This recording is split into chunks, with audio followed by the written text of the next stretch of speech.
Tentu kita tidak dapat lepas lari daripada membincangkan tentang situasi yang menyelimuti kehidupan kita kini, iaitu berkait tentang COVID-19. Dan di sana sini polemiknya, ada pihak yang mula menuding, mengkritik dan memberikan saranan perlunya suatu pendekatan yang bersifat all of the government's approach, maknanya melibatkan segenap lapisan jentera kerajaan. Tetapi menariknya, counter naratif yang dibawakan oleh Perdana Menteri sebaliknya menyatakan kita perlu memberikan suatu impetus kepada gerakan all of the society approach. Saya kira itu satu naratif yang lebih tinggi dan penting untuk kita memahami bagaimana menggerakkan segenap lapisan masyarakat itu, tentulah dengan kita memberikan pemerkasaan. Justru pada malam ini selama 1 jam, bahkan 1 jam, kita akan berbincang tentang ini, bagaimana program memperkasa komuniti bagi kita menangani COVID-19 ini akan dapat ditangani. Anda boleh berinteraksi bersama kami di pentas ini, di Bicara Naratif. Nanti boleh memanfaatkan Facebook Live kami, dan begitu juga anda yang menonton di saluran berita RTM dan juga My Freeview 123. Dan saya sangat bersyukur pada malam ini kerana dikurniakan dengan regu panelis yang mewah. Semua punya tengoklah senyum awal-awal lagi panel saya. Apa lagi yang perlu saya tanyakan kalaupun tidak membuka langkah dan mempersilakan pencaknya ketiga-tiga panel saya malam ini. Di sebelah kiri saya Datuk Dr. Ahmad Jalani Muhammad Yunus, Ketua Setiausaha Kementerian Pembangunan Luar Bandar KPLB. Datuk, Assalamualaikum. Di tengah-tengah Datuk Zainal Abidin Abu Hassan adalah Ketua Setiausaha Kementerian Perumahan dan Kerajaan Tempatan. Datuk, Assalamualaikum. Dan di hujung sekali Datuk Dr. Aminuddin Hasim, Ketua Pengarah NADMA atau Agensi Pengurusan Bencana Negara. Dan tentulah begitu sibuk sekali. Saya sempat bertembung dengan Datuk Zainal tadi. Saya kata, adakah work from home? Dia kata tidak, KSU kena datang juga. Jadi bergegas ke sini. Terima kasih tuan-tuan, dan saya menganjurkan kepada semua yang menonton boleh juga berinteraksi, bertanyakan soalan, memanfaatkan FB Live kami iaitu di Berita RTM.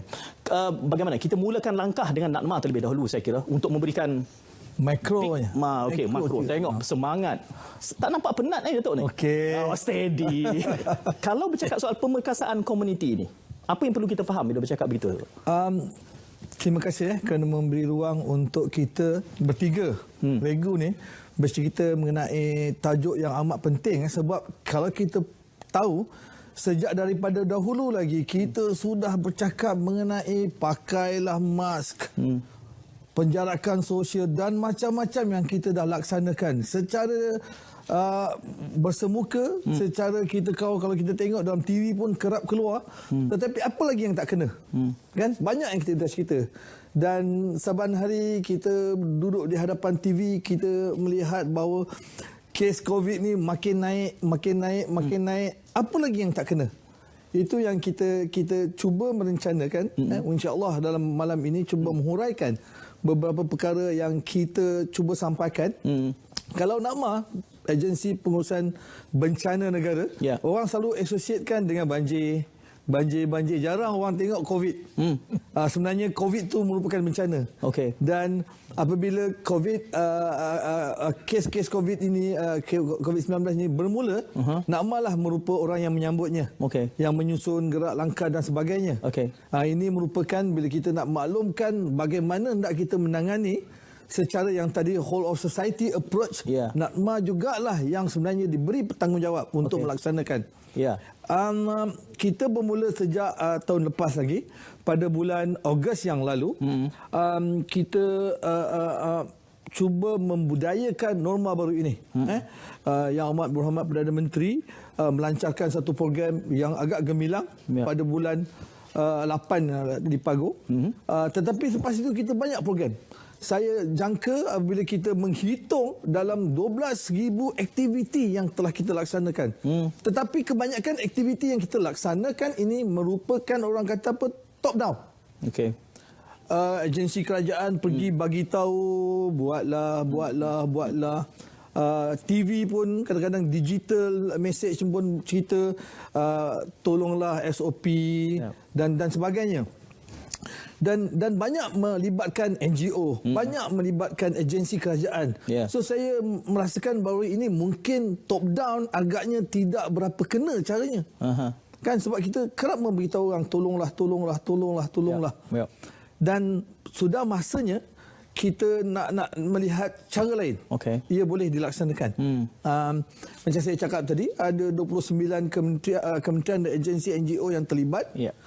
12,000 aktiviti, program macam-macam yang kita laksanakan. Okay. We spend money on that.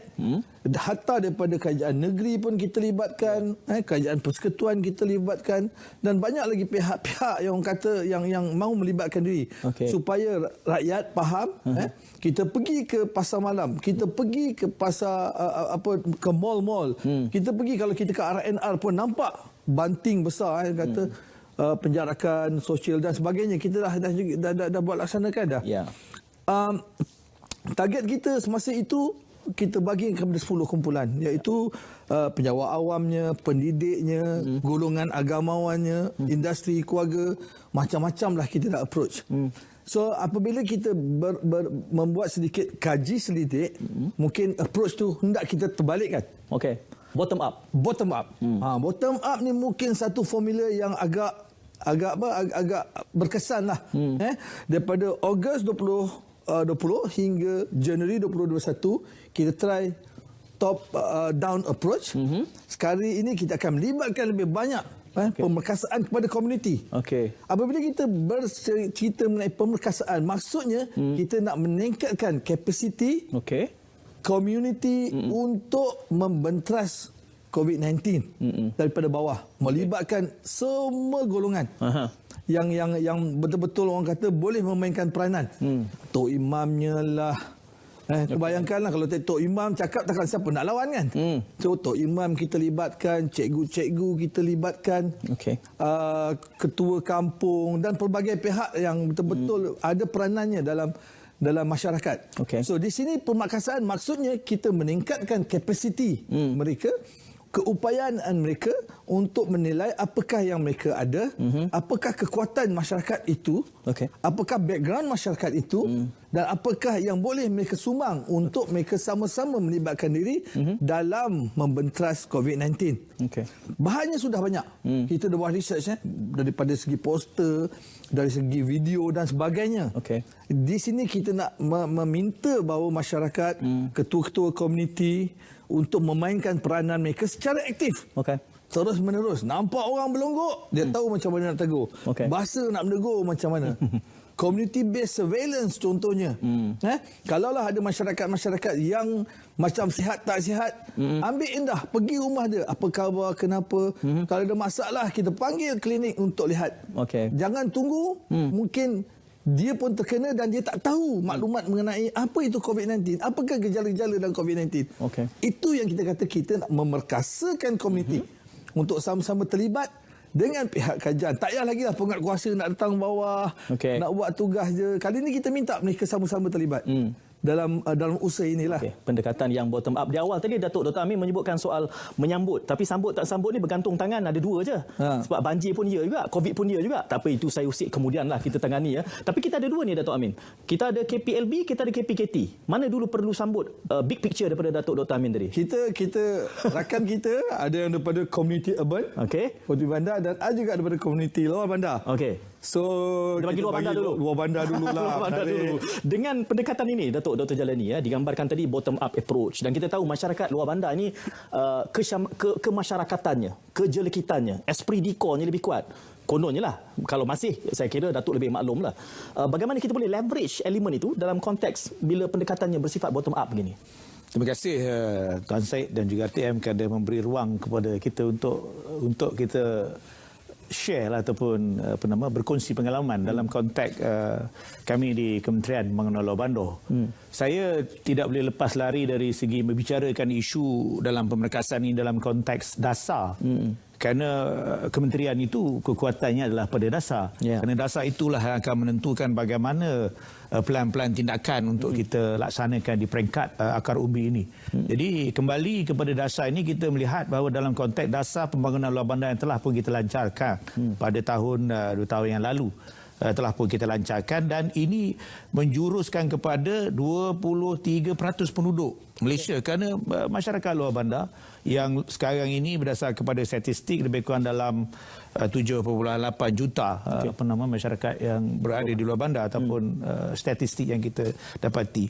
Jadi fokus kita dalam antara 10 teras yang telah pun kita gariskan di bawah dasar mengenal luar bandar itu adalah elemen penyampaian, sistem penyampaian perkhidmatan dan juga kesihatan dan juga kesejahteraan komuniti. So salah satu daripada komponen itu adalah kesihatan dan kesejahteraan komuniti kerana kita percaya kalau masyarakat kita ini sihat dan dengan adanya kesihatan yang baik, kita ini akan memastikan bahawa dalam konteks keharmonian kehidupan kita dalam membasmi apa jua masalah. Sehubungan itu kita memberi penekanan dari segi aspek apa yang kita kenali sebagai social capital ini. Kerana social capital ini amat mustahak. Dan perkara ini bukan baru di luar bandar. Dari zaman dahulu pun kalau kita tengok dalam empire kerajaan yang telah tertubuh zaman dahulu pun memang menumpukan aspek social capital ini. Jadi di negara kita ini dari segi aspek institusi social capital ini dah ada. Kita tahu bahawa di kampung ada kita punya ketua kampung, kita ada kalau di negeri itu kita panggil Tok Empat. Ataupun kita ada dipanggil jawatan kuasa surau, kita ada dipanggil sebagai belia punya penubuhan sebagainya dan juga berbagai-bagai. Jadi institusi ni saya lupa institusi pengulu contohnya. Kan ini telah berlaku lama. Jadi dengan adanya institusi-institusi ini yang menjadi sebagai elemen social capital itu, saya percaya bahawa elemen komuniti ini dapat kita perkasakan. Dan bagi tujuan itu juga kalau kita lihat bahawa dalam konteks COVID ni, KPLB telah menyahut suruhan kerajaan sejak daripada mula lagi. Malah sebelum itu kerana sebelum ada COVID pun kita ada masalah lain, contohnya masalah wabak anjing gila di Sarawak yang berlaku sebelum ni. Jadi kita juga memberi penekanan dari segi aspek-aspek ini dengan mencari jalan macam mana. Jadi kerjasama kita dengan pihak NAKMA dan juga pihak agensi-agensi yang berkaitan serta kementerian-kementerian ini amat rapat sekali dalam menyelesaikan kerana kita tidak melihat ia dalam bentuk yang silo. Kerana keadaan ini walaupun berlaku di luar bandar, dia akan merebak ke bandar ataupun ke bandar akan pergi ke luar bandar. Jadi dia memang ada pertalian dan tidak boleh kita pisahkan sama sekali. Jadi inilah yang saya ingin memberi penekanan bahawa elemen penekanan dari segi aspek social capital khusus kepada institusi-institusi yang ada di peringkat akar umbi ini harus kita mantapkan. Jadi dengan ada pemantapan ini, insya-Allah mereka sendiri boleh mengambil tindakan. Contoh melalui apa yang Datuk Amin katakan tadi, dipanggil social apa dipanggil tadi? Social capital. Macam community policing contohnya, community surveillance sebagainya. Ini boleh dibuat dan tak perlulah pihak kerajaan ataupun pihak penguatkuasa untuk melakukannya kalau kita sendiri boleh memainkan peranan ini. Jadi saya amat percayalah dalam konteks begini kita telah pun ada di peringkat luar bandar focal point kita yang berada di segenap pelusuk negara ini, di peringkat mukim, di peringkat kampung, di peringkat daerah kita dah ada. Jadi kalau kita gerakkan aspek tabi urus di setiap level yang ada ini, saya percaya bahawa usaha untuk kita perkasakan komuniti ini dalam menangani aspek COVID-19 ni boleh kita lakukan dan bukan satu benda yang retorik tapi benda yang betul yang boleh kita lakukan. Menariknya kerana Dr. Amin tadi mengatakan ada dua ni, satu yang luar bandarnya dan satu lagi yang settingnya urban. Ditujuk kepada KPKT ni kerana kita tahu set nilainya pun tak sama. Di luar bandar ni mungkin dah ada struktur-struktur seperti yang digambarkan tadi. Jadi bagaimana pula penekanan ataupun pendekatan dibawakan oleh KPKT? Kena tahan nafas dulu, kita masanya untuk kita berehat dan setelah itu kita cuba melihat apakah pandangan awam di Facebook berkait tentang pemerkasaan komuniti ini. Okey, bercakap tentang pemerkasaan komuniti di dalam menangani COVID-19 ini, dibawakan secara langsung bicara naratif 3 panel kami bawakan, iaitu Ketua Pengarah NAKMA sudah pun membicarakan tadi tentang the big picture, bagaimana pendekatan baru ini bersifat bottom up, bukan lagi top down seperti mana sebelumnya, dan disambut pula oleh KSU KPLB seketika tadi melihat bagaimana social capital yang sedia ada di kawasan luar bandar itu akan diperkasa, dimanfaatkan. Dan saya gantung satu soalan kepada KSU Kementerian Perumahan dan Kerjaan Tempatan. Gambarannya kita ada wakil yang mungkin memberikan memberikan gambaran masyarakat luar bandar dan KPKT kelihatan settingnya lebih urban. Juga menyambut Pamuji Him di Facebook mengatakan pendek kata semua lapisan masyarakat berganding bahu dengan agensi yang sedia ada untuk memerangi COVID-19. Tapi kalau dalam setting KPKT pula, melihat kepada expectation dan nilai urban itu, urbanisasi itu, bagaimana concern itu, keprihatinan itu ditangani dengan strategi yang diperkenalkan kementerian? Datuk. Terima kasih Tuan Syed. Terlebih dahulu saya ucapkan terima kasih kerana menjemput kami dalam program ini. Saya ingin menekankan bahawa agenda pemerkasaan komuniti ini bukan baru sekarang kita bincangkan. Okay. Sebenarnya di dalam daripada peringkat awal lagi apabila kita kenalkan PKP, antara concern kita pada masa itu bersama-sama dengan agensi lain dalam mesyuarat di MKN ialah bagaimana kita untuk memperkasakan komuniti, khususnya di kawasan bandar. Sebagai mana kita sedia maklum, 76% atau 77% daripada penduduk negara ini di dalam kawasan di bandar atau di kawasan perbandaran. Yeah. Dia punya setup dia berbeza. Kan, kalau tadi Datuk Johnny mengatakan luar bandar, tapi di bandar dengan 73%, 76% daripada masyarakat kita berkasar bandaran dan dengan setup yang berbeza. So kita perlu tangani, kita dari awal lagi kita sedia maklum memang kita perlu tangani bagaimana untuk kita memperkasakan mereka. Kerana tidak mungkin agensi kerajaan boleh mencapai kepada semua setiap individu masyarakat itu untuk memastikan mereka memahami pada ketika itu dan membudayakan norma baru itu. Oleh sebab itu kita telah dah memang daripada awal pun kita dah ada kita punya SOP yang bagaimana untuk sebagai sebut top down approach tu, bagaimana masyarakat boleh berfungsi untuk mengamalkan budaya-budaya baru ini.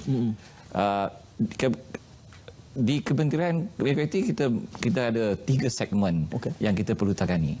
Satunya melalui PBT yang fokusnya ialah kepada kita khusus kepada bagaimana untuk memastikan komuniti meneruskan kehidupan mereka dalam keadaan yang terkawal, dalam keadaan SOP yang perlu dikawal. Masyarakat yang terkesan dengan PKP, khususnya yang dalam sektor yang non formal, penjaja, termasuklah peniaga-peniaga kecil yang berniaga di pasar pagi, di pasar awam. Itu kita dah sediakan SOP dan mereka alhamdulillah mereka telah memudayakan mengamalkan hingga kalau kita lihat sekarang, kalau kita pergi pasar pagi, kita pergi pasar malam,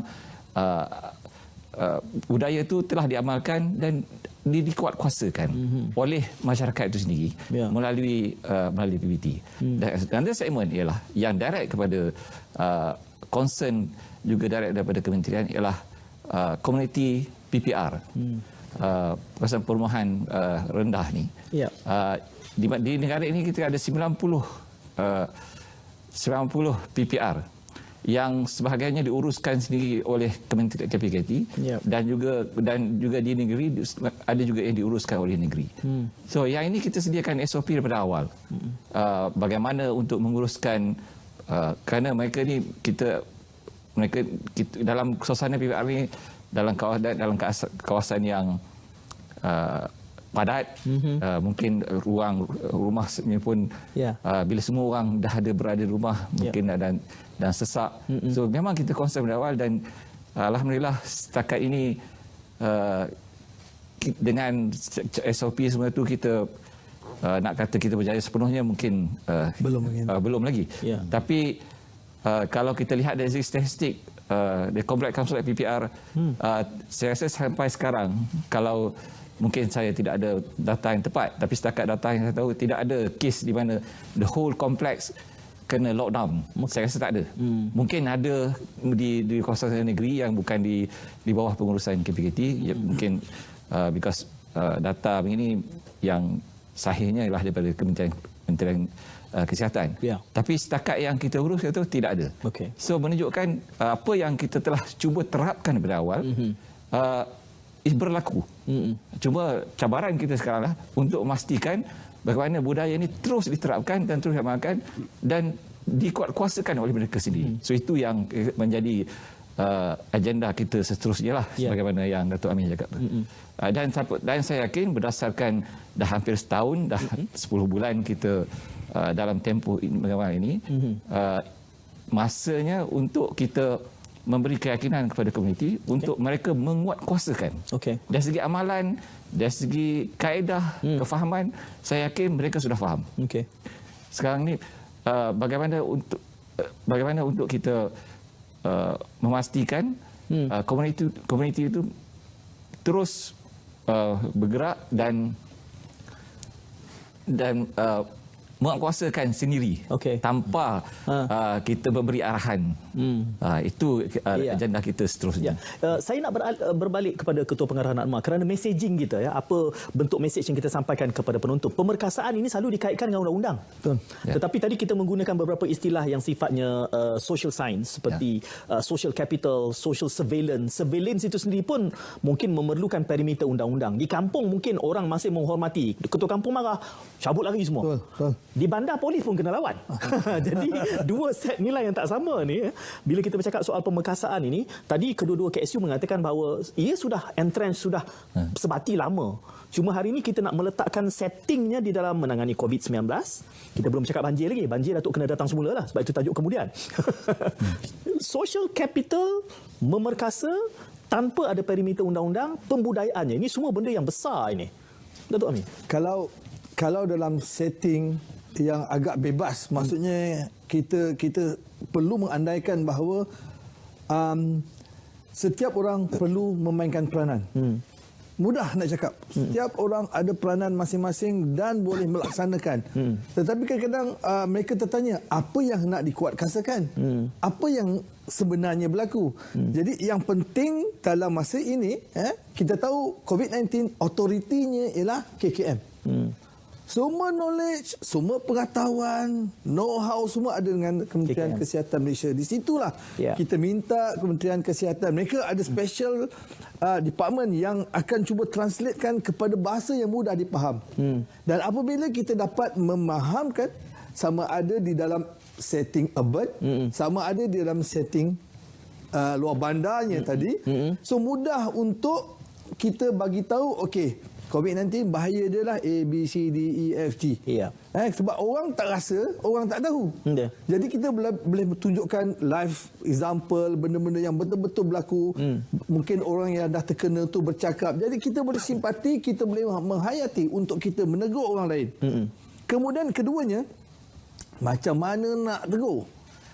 Takkanlah, kalau di rural macam Tuan Syed cakap tadi, ketua kampung berdehem, semua orang bergabung. Cabut semua. Semua cabut. Kat sini, kalau di urbannya, bagaimana caranya? Itu, dan ada dua penterjemahan.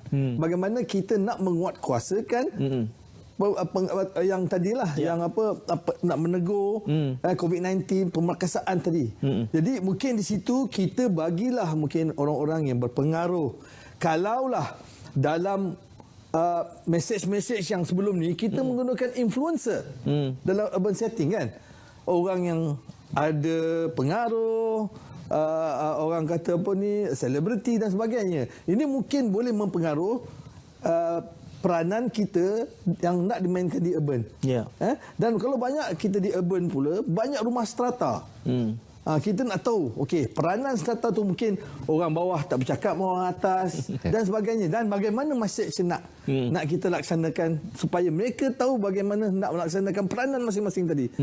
Di luar bandarnya lain pula. Tok Imam kalau bercakap siapa melawan, siaplah. Kan? Tak rasalah. Jadi di situ macam mana kita nak memberi peranan kepada Tok Imam. Yang penting di sini kita nak beritahu bahawa community based surveillance, community policing, empowerment itu berjalan tanpa kita supervise. Kita cuma didik, kita cuma guide, kita cuma bagi tahu okey, ini adalah cara-caranya yang sesuai. Tolonglah laksanakan, sebab kita hendak kalau boleh penguatkuasaan yang sedia ada kita tarik ke belakang sikit, dia akan fokus kepada perkara-perkara yang lain. Di sinilah pentingnya peranan komuniti, cikgu-cikgu tadi, SUK, DO yang kita cakap tadi, penghulu ada cakap kospennya, kemas ni dan sebagainya. Sudah ada strukturnya di bawah tu. Bagaimana mereka sama-sama dapat mempengaruhi rakan-rakan penduduk sama ada di setting bandarnya atau di setting luar bandarnya untuk melaksanakan sistem tegur-menegur tadi supaya COVID-19 tadi dapat kita bendung secara dalam masyarakat tanpa perlu pengawasan yang ketat daripada pihak berkuasa. Tuan Syed, saya rasa kita akan tangani jawapan daripada Datuk Zainal tu. Bicara naratif memberikan suluhan kepada persoalan bagaimana kita boleh perkasa masyarakat agar ia menjadi mata telinga dan juga pembina budaya baru, norma baru di dalam usaha kita menangani COVID-19. Ketua Pengarah Anak Maan tadi bercakap tentang banyak disebut tadi tentang komuniti PBT, juga komuniti setarata. Agaknya sebab itulah kita KSU, KPKT dia nak mencelah. Saya menahan tadi, saya bagi ruang kepada Datuk Zainal. Saya nak sentuh dari segi segmen strata ni. Ada dua. Satu segmen strata yang satu lagi segmen strata juga tapi PPR. Saya nak sebut yang strata ni. Strata ni dia ada badan dia yang menguruskan, mereka sendiri yang menguruskan melalui JMB atau MC, Joint Management Body atau Management Corporation. So this body ditubuhkan melalui undang-undang tetapi ditubuhkan oleh komuniti itu sendiri. So mereka boleh membuat peraturan undang-undang untuk menjaga keselamatan dan kesejahteraan komuniti ini. Dan setakat ini saya lihat berdasarkan pengalaman saya di KPKT ini, JMB ini mereka perlu buat kerja dengan betul. Kerana kalau tidak betul, komuniti sendiri itu yang akan mengkritik mereka. Dan saya rasa itu satu instrumen yang kuat untuk mereka memperkasakan budaya ini dan mengawal dari segi merebaknya tadi. Di PPR pula, di PPR kita menggunakan the local leaders yang kita telah pimpin. Even sebelum ini pun memang ada kita program pemufakatan kemasyarakatan, program komuniti yang dianjur oleh KPKT dan juga PBT di bawah dasar komuniti negara. Mereka inilah yang kita telah gerakkan untuk menjadi pemimpin dan memastikan supaya komuniti ini bagaimana mereka untuk memperkasakan komuniti ini. Ada lagi satu segmen yang kita belum sentuh ni ialah komuniti di perbandaran at large, yang landed, kawasan perumahan. Di sini yang kita perlu perkasakan, kalaulah kita belum perkasakan, kita perlu menggunakan organisasi seperti persatuan penduduk, rukun tangga. Yang ini kita perlu perkasakan supaya mereka, kerana mereka ini jugalah dipilih di kalangan komuniti dan ramai juga yang bekerja secara sukarela. So mereka ini yang kita perlu perkasakan pada masa ini, dalam tempoh yang akan datang ini, supaya mereka boleh menguatkuasakan semua SOP ini di dalam komuniti mereka. So kita dah ada, kalau kita lihat di semua masjid surau, peraturan ini memang telah pun dipatuhi. Now kita perlu menjadikan budaya ini dikuatkuasakan, diamalkan di seluruh komuniti di kawasan komuniti.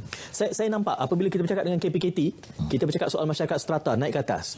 Tapi bila kita pergi kepada KPLB, kita makin dia horizontal. dia keluar bandar, orang aslinya, kemasnya. Tidak begitu, Dr. Jai? Saya tidak menafikan apa yang dibicarakan itu. Tapi dalam konteks di luar bandar ni kita harus melihat the elemen reruang itu ataupun the special. Kerana special ini dalam menentukan macam mana sama ada dia vertical ataupun sama ada dia very horizontal. Dan apa yang jelas di kampung ini dalam aspek pemekasaan ini, komuniti ini, kita harus melihat dari segi norma baru itu. Dan norma baru ini satu bentuk budaya. Dan pembudayaan ini bukan satu benda yang boleh dibuat dengan cepat. Dia mengambil masa. Pemahaman tentang budaya ini amat jelas. Contohnya kalau di kampung, untuk tidak bersalam ini adalah satu yang amat sukar. Janggal rasa tak bersalam. Janggal sangat. Dan menjadi satu, orang kata apa, macam, yalah, penentangan Jadi benda-benda sebegini contohnya bukan satu benda yang mudah. Ini yang KPLB harus memberi penekanan yang kuat dan memastikan bahawa institusi di peringkat bawah ini memahami supaya benda ini dapat disalurkan dengan lebih lanjut. Kita ambil contohnya di JPKKOA ataupun Jawatankuasa Pembangunan dan Keselamatan Kampung orang asli.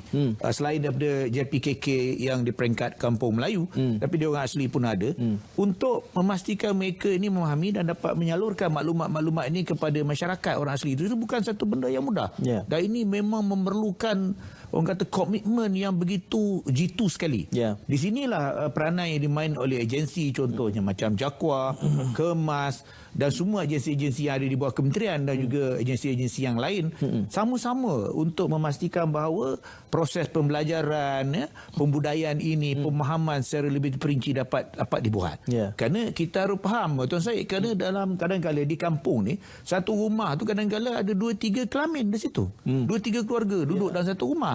Jadi proses social distancing bukan mudah. Bukan mudah. Kadang-kadang satu toilet kongsi sampai 10-20 orang. Ini bukan satu benda yang mudah. Tidak sebagaimana di bandar kadang-kadang ada nampak dia punya demarcation. Di kampung, ini memang sukar. Inilah saya kira cabaran-cabaran besar yang terpaksa diharungi oleh kementerian dalam konteks ini. Namun begitu kita percaya benda ini telah pun kita mulai daripada awal tahun lalu lagi dah kita dah buat dengan bersungguh-sungguh melalui program-program yang telah pun kita laksanakan dan kita menggunakan perkhidmatan-perkhidmatan yang ada di kampung itu sendiri contohnya. Jadi kita percaya dengan adanya kebersamaan ini dalam kita mengarungi permasalahan ini dapat kita buat. Dan kita dapati bahawa di masyarakat kampung telah mula menjedari. Telah nampak ada kesan yang jelas. Mereka pun dah buat pemeriksaan sendiri. Orang bandar sekarang bila tak ada PKP berlari keluar bandar pergi duduk di kampung contohnya nak menghirup udara yang lebih bersih, nak duduk di di chalet-chalet yang ada di luar bandar itu. Jadi nampaknya mereka telah pun mengadakan pemeriksaan sendiri dan memastikan orang yang datang ke kampung mereka ini orang yang sihat, orang yang tidak ada gejala dan sebagainya. Jadi ini menunjukkan bahawa pembudayaan itulah mula berlaku insya-Allah. Dan kita mengharapkan kalau benda ini diteruskan lagi, saya pasti bahawa akan lebih banyak lagi usaha-usaha ini dapat dibuat dan elemen apa yang kita katakan sebagai norma baru ini bukan satu benda yang tidak boleh kita lakukan dan saya pasti ini boleh kita laksanakan secara lebih menyeluruh lagi. Saya pun agak teruja dalam kita punya perbincangan sebelum-sebelum ini. Contohnya untuk kita sekarang ni untuk masuk sesuatu kawasan dia dah buat dia orang punya surveillance sendiri, halangan sendiri. Tak boleh masuk. Saya dimaklumkan baru-baru ni bahawa beberapa komuniti rumah panjang contohnya tidak membenarkan pelawat daripada luar untuk datang. Sebab mereka tahu tak tahu siapa yang akan datang, melainkan dia kata saya dah buat swab test dan sekalinya saya okey negatif, dan baru dia orang boleh datang. Tapi sukarlah. Contohnya dalam kita menghadapi banjir, sebut 5-6 kali pasal banjir tadi. Dua kali. So bila NGO nak menyumbang kali ini, nak datang ke Pahang contohnya, ada syarat-syarat khusus diberikan. Kita kena faham bahawa tahun ini tahun yang amat sukar. Kita ada bencana dalam bencana. Kita ada banjir dalam COVID-19. Kita ada COVID-19 dalam banjir. Dua-dua tu boleh bertukar-tukar. Jadi kita tidak mahu nanti apabila mereka turun ke bawah nak membantu, mereka kena ataupun pembawa. Itu yang kita tidak mahu. Jadi itu yang kalaulah dapat sistem yang secantik ini, maksudnya komuniti sendiri dapat menguatkuasakan, memperkasakan apa yang telah kita ada, SOP ke, namakanlah apa pun dia. Benda kalau mereka dapat melaksanakan untuk kita lagi cantik. Jadi penguasaan daripada pihak berkuasa tak payahlah kita laksanakan. Kita tahu komuniti sekarang melaksanakannya dengan sistem yang sedia ada. Sama ada di bandar ke ataupun di luar bandar. Cuma sekarang persoalannya apakah tools, apakah metodologi, apakah latihan yang perlu kita laksanakan. Dalam hal ini, alhamdulillah kita bekerjasama dengan NGO, kita bekerjasama dengan beberapa influencer tadi, kita bekerjasama dengan beberapa pihak yang ada kaitannya dengan community untuk membangunkan satu modul latihan yang bukan latihan lah, modul yang macam mana mereka boleh gunakan template ini untuk mereka laksanakan perkara-perkara tadi. Memang bukan mudah untuk melaksanakannya sebab macam tadilah. Kalau tak salam, tak bertegur lah 3-4 bulan lepas ni. Dia rasa dosa tak salam. Kita kena bagi why. Kenapa? Untuk period untuk masa sekarang ni sebab COVID-19. InsyaAllah kalau berakhirlah malapetaka ini, kita akan kembali kepada asal. Tetapi untuk kembali kepada asal, kita kena bekerjasama. Kita jaga kita kali ni. Dah tak ada orang lain dah. Kita jaga kita. Ya, menariknya kerana tadi bila kita bercakap soal pembudayaan baru ni, kedua-dua KSU mengatakan bahawa sistem nilainya itu sudah ada, tapi pelaksanaan, saya menangkap apa yang Datuk Zainal nyatakan tadi bahawa PPR ada kaedahnya, strata ada kaedahnya, tetapi ada kalangan masyarakat yang perumahan ini yang mungkin perlu ditangani kalau belum ada. Isunya sama ada atau belum ada. Dan way forward ini adalah untuk membina kaedah-kaedah supaya mereka kendiri di dalam memperkenalkan perimeter ataupun apa juga. Bagaimana pengalaman itu boleh dilaksanakan dalam realiti cabaran semasa ini dalam konteks KPKT? Ya, apabila 3 powerhouse ni dibawakan dalam satu bual bicara, saya rasakan seperti tak cukup tanah nak berlari. Kita ada tinggal beberapa minit yang berbaki ni. Kita ada KPLB, KPKT dan juga kita ada NADMA. Tiga-tiganya punya ruang ataupun wewenangan, autoriti untuk bercakap tentang bab pemerkasaan komuniti ni. Saya gantung soalan kepada Datuk Zainal, KSU, KPKT tadi bila bercakap di ruang sebelumnya soal kita ada mekanisme, ada sistemnya di bawah komuniti strata, komuniti PPR, tetapi masyarakat yang perbandaran ini mungkin tidak dapat dipastikan sudah ada perimeter, sudah ada kaedahnya yang tersendiri. Jadi way forwardnya dengan realiti yang sebegitu, apa yang boleh kita janjikan atau sarankan? Kalau just sebelum saya nak jawab soalan itu, saya nak sentuh satu lagi elemen yang penting dalam pemerkasaan komuniti ini, ialah to ensure community resilient, terutamanya di bandar. Community resilient ini ialah untuk bagaimana memastikan bahawa keadaan mental, social well-being di society itu kekal dalam keadaan kita mengamalkan PKP dan norma ini. So, ini program-program ini kita masih lagi menggunakan influencer melalui NGO, melalui ketua-ketua komuniti untuk menggerakkan supaya pastikan walaupun dalam keadaan PKP, masyarakat di situ masih ada ruang berinteraksi. Itu yang contohnya kita mengadakan program latihan, program tuition untuk anak-anak, sampai program kebun komuniti yang kita gerakkan dengan sokongan Kementerian Pertanian.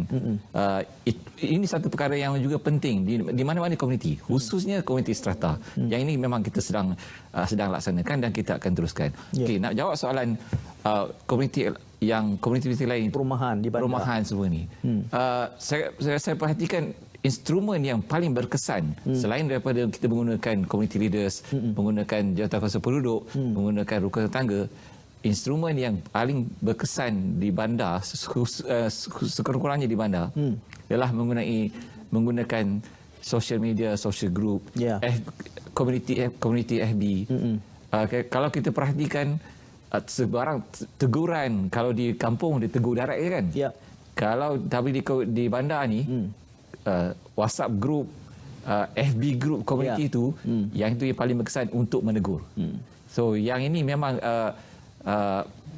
kita galakkan dan kita memang ini digerakkan oleh komuniti itu sendiri. Dan kami berpandangan selain daripada kita menggerakkan melalui rukun tetangga, melalui kumpulan organisasi yang mengawal kawasan komuniti itu sendiri, ialah masyarakat sendiri boleh menegur sesama sendiri melalui social media. Social surveillance itu sudah berpindah ke lantai maya. Kalau dulu pergi datang tegur, sekarang ni dia help dekat situ je, ketua kampung semua sama juga. Dr. Jailani, bila bercakap tentang ini, pesanan daripada Perdana Menteri pada 11 Januari itu adalah all of society approach. Itu saya kira messaging yang sangat penting. Tetapi di sisi yang lain juga kita harus datangkan contoh, sebab tadi ada beberapa contoh. Dan ini yang saya kira harus kita galakkan untuk, kerana masih lagi ia bersifat konsep. bottom up ini.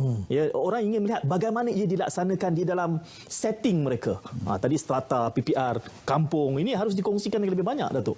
Okey, dari sebab itu bila kita bicarakan tentang social capital tadi, kita harus lihat social bridging, social network, social linkages.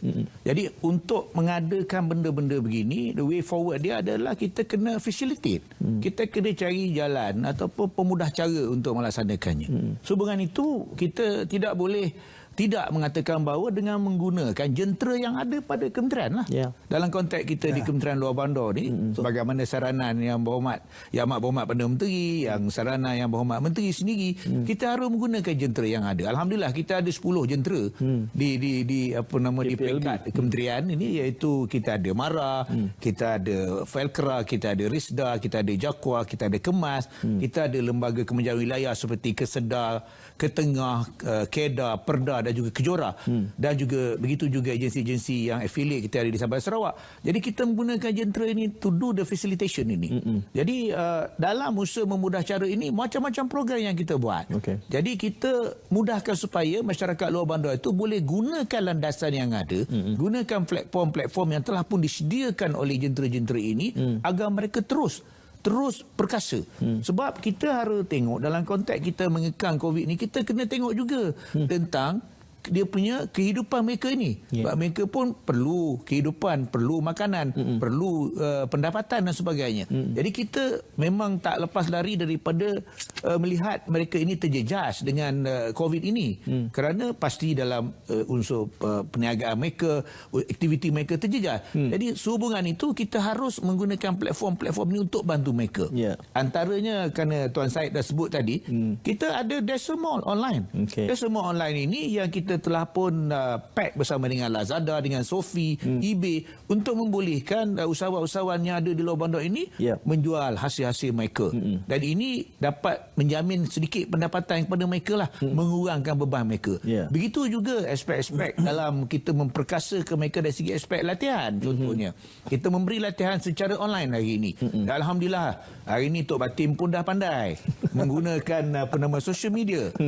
Jadi kalau dulu barangkali, tapi sekarang alhamdulillah saya tengok mereka ada internet mereka ada kemudahan perkhidmatan komunikasi yang baik insya-Allah di kampung. Hari ini dah ada kemudahan itu sikit sebanyak. Dan kita menggunakan pusat komuniti desa kita yang ada di seluruh negara hari ini 191 untuk diguna pakai bagi tujuan-tujuan mengembangkan perniagaan dan sebagainya.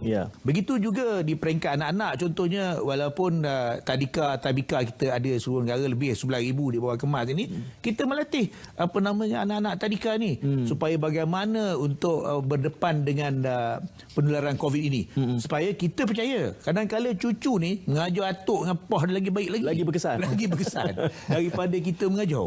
Jadi kalau menggunakan anak-anak ni, cucu-cucu ni mengajar, jadi kadang-kadang lebih kesan dan lebih baik. Jadi saya percaya dalam konteks ini kita tidak boleh ada mana-mana satu dimensi pun kita terlepas pandang, maknanya ataupun kita terlupa. Kita harus memastikan bahawa semua perspektif ini dapat kita rangkumi, dapat kita sama-sama bantu mereka, dan mudah-mudahan pemekasan ini dapat diteruskan di masa-masa akan datang. Datuk, pesanan cucu yang digambarkan lebih berkesan itu adalah soal mencari mekanisme messaging yang lebih tepat, yang lebih masyuk kata orang sekarang lah.